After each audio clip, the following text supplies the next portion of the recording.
Hello, and welcome to the latest instalment of Living in Hades, just on the edge of Waltham Forest. I actually joke with people now that I'm the one that puts hell on the map for Google because I put all the pinpoints in the Google Maps for the location of hell. You can easily find it. I don't know if Google are going to do it, but this is hell. The last Thursday and Friday have been absolutely the worst days of my life so far. And that's saying something. I say that because Thursday I spent 4.5 hours trying to get someone to talk to me at the council. I got cut off by Michelle Maloney's executive PA because she couldn't answer any questions. I tried Michelle Maloney, I tried various people throughout the day. No one was picking up. And I've actually discovered, apparently, I don't know how legal this is,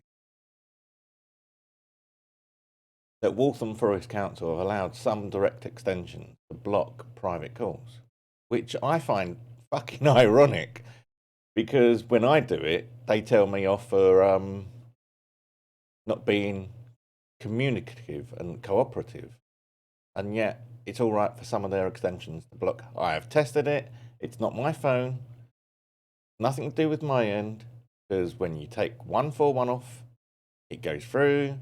When you put 141 on, you get an error message. So obviously, IT at Waltham Forest have done something, but once again, they've ballsed it all up. I got spoken to like a piece of shit by Waltham by the single point of access team on Friday. I've got a sound recording of that. I'm going to be putting that up as a complaint to the Jane Atkinson Centre when I've got strength today. I've been putting in complaints via Resolver against Waltham Forest because they don't look at my complaints. I've even had Sharon Lancaby tell me that she's not going to investigate my complaints about the staff. So I need to get that clip and put that in as a complaint because she is putting people at risk by saying that she won't investigate any bad behaviour by her team. Wrong. She didn't say just for me. She said she won't investigate bad behaviour by my team. And if it is just for me, then why? Surely having the housing ombudsman tell you that your staff have broken protocol and not obeyed the policy, an investigation should happen. I shouldn't have to go through 6 months of trying to get them investigated. It should be automatic. I've even been told that by the local government ombudsman when I spoke to them. Nice people, friendly, really responsible. Unlike the housing ombudsman, who just try to answer questions that you didn't really ask in the first place. That's the cats.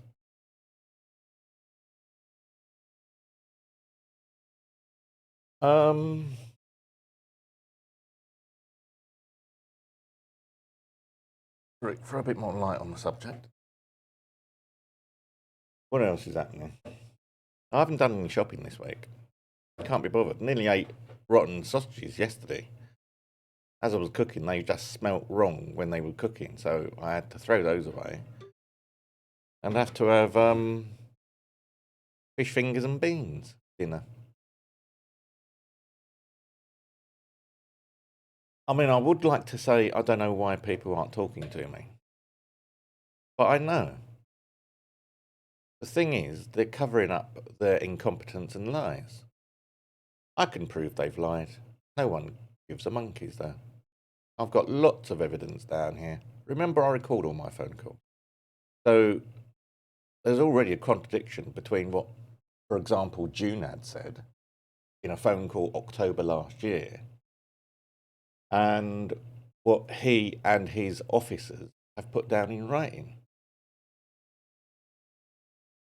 Sorry, if you put it down in writing, I expect you to do what you put down in writing. Not just put it down because if you put a complaint in, it goes to the Ombudsman. It looks better for you. The Ombudsman expects the council to be honest and accurate, not put stuff down in writing that they don't actually do in practice. It's taken 6 months to get the Ombudsman to understand that. Well, it's taken 1.5 years to get the Ombudsman to understand that. Well, I think they are gradually getting somewhere, but I still haven't got my money. I still haven't got my apology. I still haven't got my TAP prepared. I still haven't got I've actually put a question in through Resolver about what mentally disabled people do with rubbish removal if they're housebound. There's got to be something in place for you. Even if it's a paid service, there should be something in place, because that would be discrimination under the law. And they can't have a free service for physically disabled people and not have an equivalent free service for mentally disabled people. Like I've said to the council for 1.5 years, it's something, as long as you get PIP, it's something I'm willing to pay for. But the council refused to talk to me. They won't discuss things like grown-ups. They behave like children. And it's so frustrating. Have you tried reasoning with a 3-year-old? Because that's what it's like. I'm not talking to you. You stole my sweets. Really.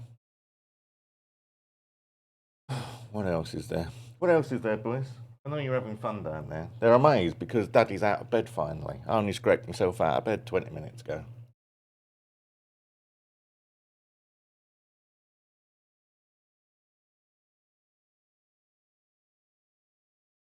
I don't know. Do let me know what you think about the new look, and this is because I've got a new PC that can cope with high def. It's not quite full high def at the moment because I don't think the camera's up to it more than anything else. But it is high definition resolution, just 30 frames instead of 60 frames. But that will do me. Which means I've got more real estate on the screen.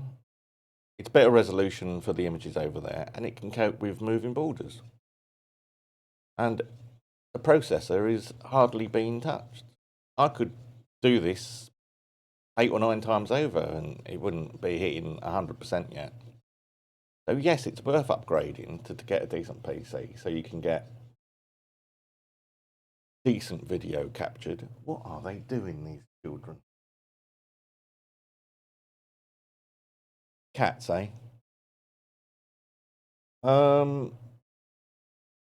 Yeah, I don't know if I told you on this one, but I need to get a clip from someone, the duty social worker at Nelft. Siobhan got put through to me yesterday. Or I got put through to her, rather. And to say she cut me off every 3 or 4 words, to say, "Carry on, Mr. Gibbons, I'm not going to interrupt you." And as soon as I said something, she said, "Go on, carry on."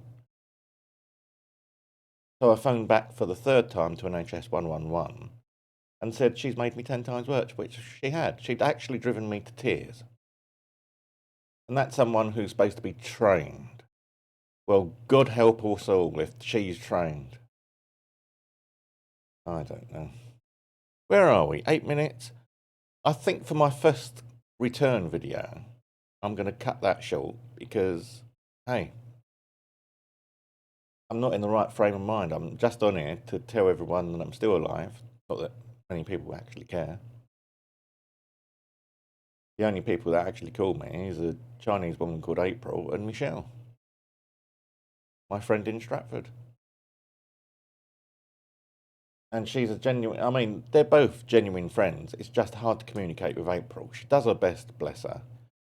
And I've not really done my best to actually, I'm putting English videos up, mainly for her.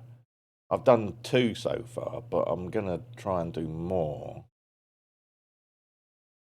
But I need to be in the right frame set.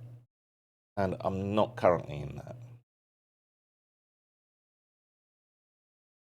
I might do another one later tonight to update you on the PC and how difficult it was to transfer all the data over and stuff like that.